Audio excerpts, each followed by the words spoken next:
All right, we're gonna be performing experiment 14, torques, equilibrium, and center of gravity.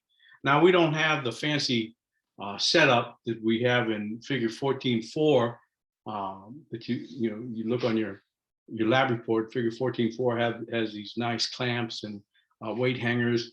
What I do is I have a box that I've cut out. This is the Kirkland Soft and Chewy granola bars.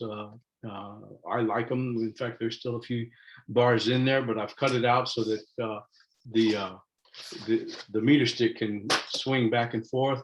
I have a little paper clamp, little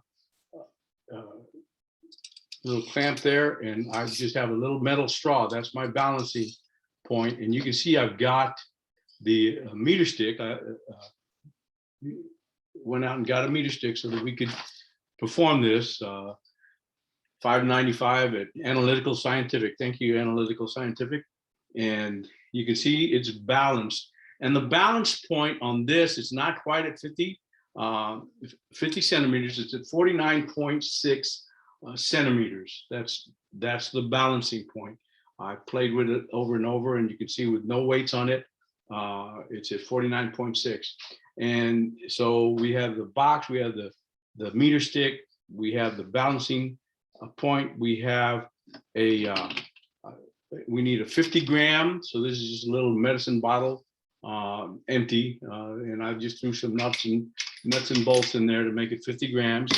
Then we have 2 baby food jars. I didn't use the baby food jar for the 50 because the baby food jar itself is over 50 grams. So I've got 2 baby food jars filled with nuts and bolts to make 2 100 gram.